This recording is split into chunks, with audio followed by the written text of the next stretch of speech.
आंनि फिसायखौ न'निफ्रायहाय हमना लाबोदों 3:41 लाबोदों इसोर सोरांखाबायमोन ओमफ्राय इन्जुरखौबो जोसिदों दुवारखौबो जोखावदों आरो बिसोर ओमफ्राय सानैजोंहाय आखाइयावहाय ओरैबो हमना लाबोदों ओमफ्राय आंबो फैफादोंमोन आंखौ फैफानायाव आंखौ नाख्रांना गारबोदों बिसोर ओमफ्राय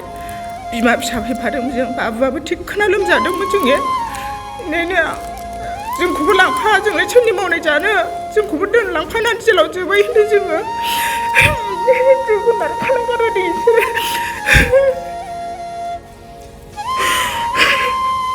सोर थांदोंमोन बे प्रान्जल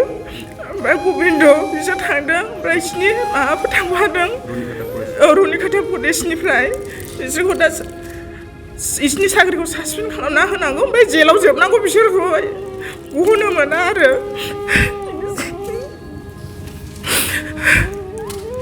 दा मा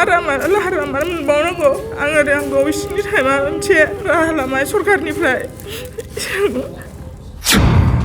रुनिकाटा फरेस्ट रेन्जनि रेन्जार प्राजल तालुकदार आरो गबिन्द चन्द्र रय मोनखौ साख्रिनिफ्राय बोख्लायनांगौ आरो पुलिस बिफाना हमनानै आयेननि साजा होनांगौ होननानै रायजो सरकार आरो बिटिआर सरकारनिसिम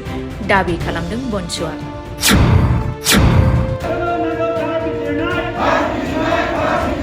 नैबे धरनानि गेजेरजों जों बेखौनो बुंगोन जे इमिडियेटलि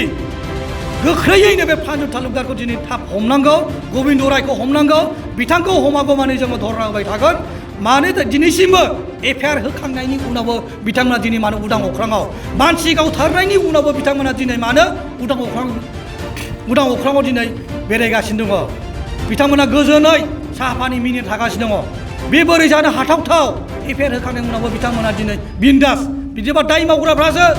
उदां अख्राङाव बेरायनो मोनो नामा बेखायनो आं बुंगोन बिथांमोना इमिडियेटलि एरेस्ट जानांगौ आरो बिथांमोननो साख्रिखौ गोख्रै सरकाराखौ दानना होनांगौ। चिरां जिल्ला बड' नेशनेल स्टुडेन्ट इउनियननि बानजायनायाव नंखायै गावथार जानाय नाबेसर बसुमतारीनि थार बिजिरनायखौ मोननो थाखाय 3 घन्टा धरना।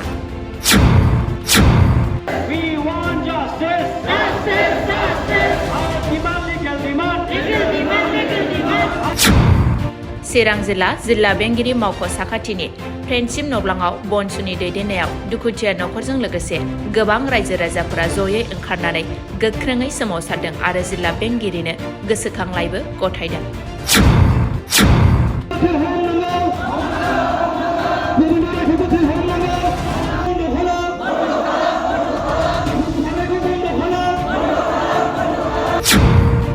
नाबेसर बसुमतारी आरो थालांनाय बिसि फिसाफोरनि थार बिजिरनायखौ मोननो थाखाय गोजौ थाखोनि बिजिरनाय मोननो गोख्रों दाबि दैखांदों चिरां जिल्ला BoNSU आरो मिरु BoNSUआ।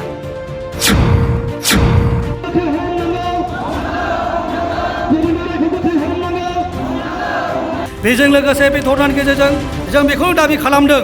बे जाय नखरा दिनै भिक्टिम खालामदों सरकारा दिनै बेखौ रेसपन्सिबिलिटि दङ बिथांमोननो कम्पेनसेसनखौ होनांगौ बे कम्पेनसेसन हिसाबै जोङो 1.5 कोटि 1,50 लाख थाखा जों दाबि खालामदों बे नखरनो इमिडियेटलि बे फैसाखौ कम्पेनसेसनखौ होनांगौ बेजों लोगोसे बेल' नङा बेजोंनो जिउ राहा खुंलांनो थाखाय लाइफखौ खुंलांनो थाखाय बिथांनि नखरनो सासे जोंनो गभर्नमेन्ट साख्रि होनांगौ बिथांमोननि नखरनिफ्राय बेखिनिखौ जों दाबि दैखांदों।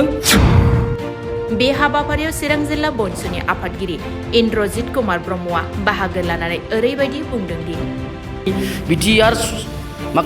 एग्रिमेन्ट जाखांनायनि उनाव दि मोनसे सान्थि जे फैनांगौमोन नाथाय दिनैनि दिनाव बे सान्थिया जों नुनो मोनाखै दा बे सान्थिनि उल्टायै जों असान्थिसो जों नुनो मोनदों जायखौ फिसा फिसा दायावनो हमना लायनानै हाग्रायाव गावथारहैनाय माखासे ओरैबायदि जादों जाय माने फरेस्टनि जाय मानसिफोर बिथांमोनानो दिनै मानसि गावथारलायनो हानाय नाखिनि पावार होदों आसामाव बा बिटिसि सरकाराव बा बिटिआर सरकाराव दा बेखौ जोङो BoNSUनि जानानै बा जोंनि चिरां जिल्ला रायजो राजा बिथां जयै मोनसे जों दुखु फोरमायगोन आरो जे जों मोनसे मा होनो एलार्ट खालामनानै होगोन जाहाथे फैबाय थानाय समाव बेबायदि जाथाया जाया। नोंथाङा गावनि फेभरेट श' नायनायाव स्ल' इन्टारनेट स्पिडनि थाखाय बानाय फैबाय नामा? गोजोननि नोगोर क'क्राझाराव नोंथांमोननि थाखाय आर'नाइ टेक्न'लजिसआ लाबोदों high speed fibre optic broadband plans. मात्र 399 रां पार मान्थआवनो नोंथांमोना आनइन्टाराप्टेड स्ट्रीमिंग गेमिं आपल'ड डाउनल'ड आरो ब्राउजिं खालामनो हागोन। आबुङै मिथिनो थाखाय गाहायाव होनाय वेबसाइटआव नायनो हागोन आरो नैबे जानबुं नम्बराव जगाजग खालामनो हागोन। जानबुं नङा जाबाय 8812989283 नङाब्ला 8099554827।